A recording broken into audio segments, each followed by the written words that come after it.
이번에 자작 레지던시를 상주하면서 이제 전시를 하게 되었는데, 제가 이전에도 작업을 하고 있었던 것들이 있었지만 이번에 그 진화의 야외 공연장이라는 곳에서 이제 전시 준비를 했었는데, 그 공간에서 제가 표현하고 싶었던 거를 마음껏 이제 표현할 수 있었던 그런 이제 원동력이 됐던 계기가 된 것 같습니다. 뭐 이제 제가 작업하는 것도 시작이지만은 앞으로 더 나아갈 저의 작업 이제 그림이 나아가야 될 이제 방향성이 좀 더 확고해졌다고 생각이 듭니다.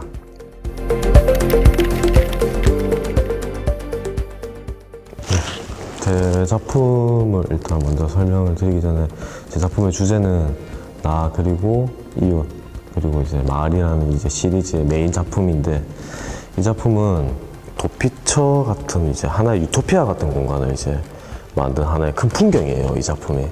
그래서 이 작품들을 보시면 이제 하나씩 다 서사적인 내용들이 제가 다 담아놨습니다.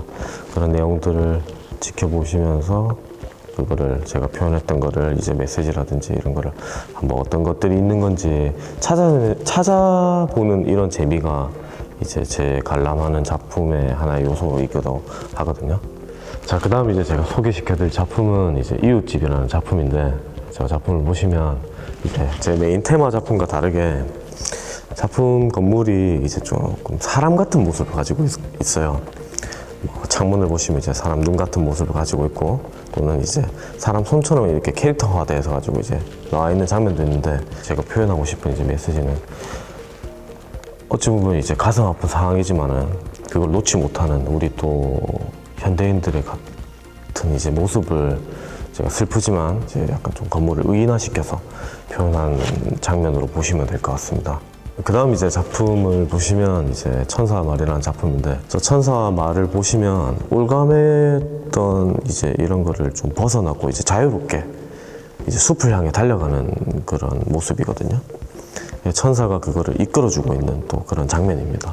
제가 평소에 좀 약간 이런 작품을 좀 희망적인 이런 메시지를 좀 담고 싶어서 저런 작품을 따로 좀 표현하게 되었습니다.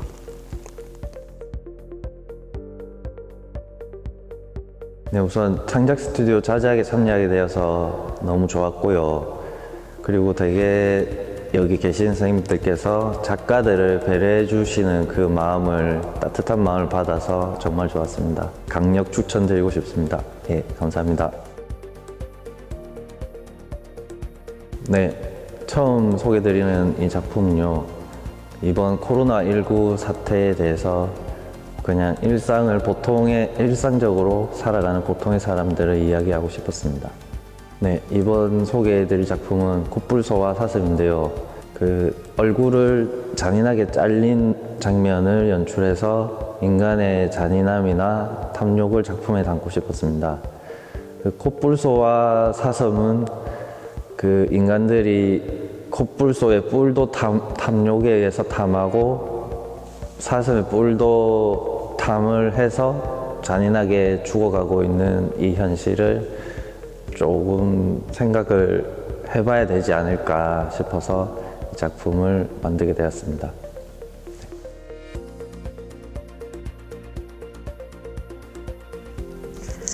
작년에 자작에 참여하면서 평론, 재료비 등 여러 가지 지원을 받을 수 있었습니다.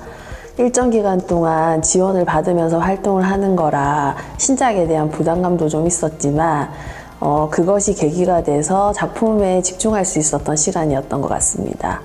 아직까지 개선해야 될 점이 좀 있기는 하지만 꾸준히 이어져서 좋은 모습으로 발전됐으면 좋겠습니다.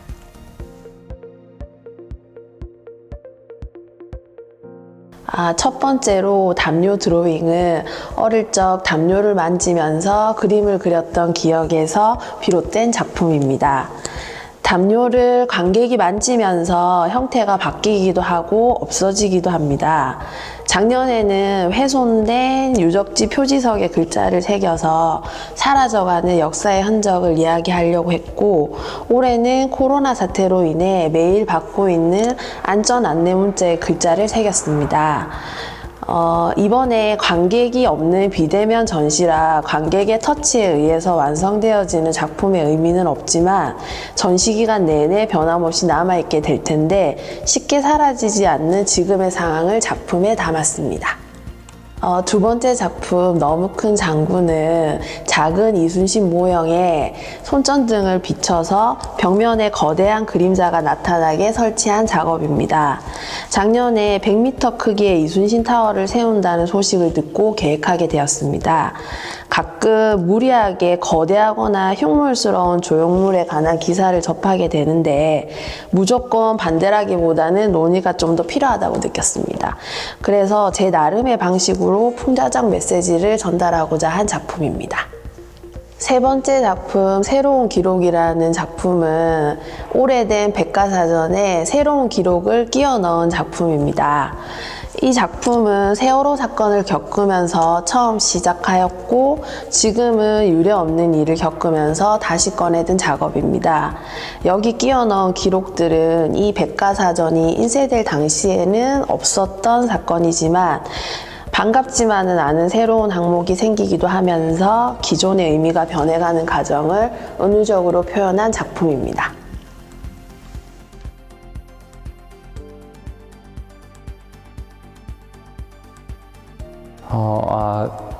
이게 벌써 작년에 지원을 해가지고 올해 코로나 때문에 미뤄져서 이제 올해 말에 전시를 하게 됐는데 일단 1년이 지난 시점에서 돌이켜서 생각해보면 되게 그 넓은 공간을 작업장으로 쓸 수 있었다는 것과 또 별도의 지원금이 나와서 재료비라던가 그런 쪽으로 더 많은 보탬이 된 것에 대해서 정말 고맙게 생각하고 제가 그 작업을 더 하는 데 있어서 많은 도움이 됐던 것 같아요. 네, 이 첫 번째 작품은 이제 놀이터 시리즈라는 작품들인데 제 작업실 주변에 있는 놀이터를 그린 그림입니다. 한 번씩 나가서 놀이터를 보고 따라 그리고 하는데 제가 주변에서 실제로 보고 그리는 것에 되게 관심이 많아서 자연스럽게 제 주위에 있는 것들을 이렇게 작업의 소재로 삼아서 그리고 있습니다.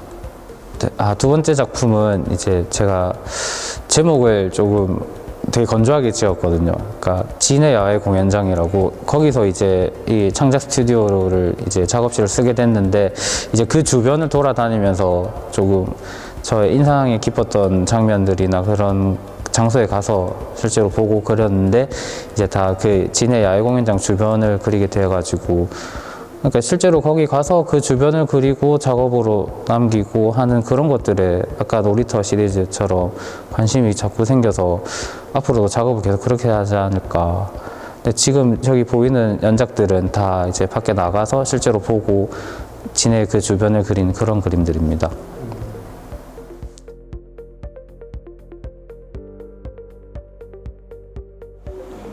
혼자서 작업을 하게 될 경우 생기는 고민들을 창작 스튜디오 자작에서 다른 작가분들과 같이 작업을 하면서 어느 정도 해소할 수 있었고 또 제 자신에게도 작업을 지속할 수 있는 계기가 되었습니다. 이번 작업은 저희 할머니 이야기를 담았습니다. 소중한 사람의 지나간 시간이자 누군가에겐 지나갈 시간을 인간의 가장 기본적인 동작이자 사회적 활동이라 할 수 있는 걸음이라는 주제를 통해 표현하고자 하였습니다. 누워져 있거나 세워져 있는 물건들을 기록하듯 캔버스에 옮겼고 재활보조기구에 반복해서 걸음으로써 갈망이라는 감정과 시간에 순응하는 인간의 모습을 전달하고자 하였습니다.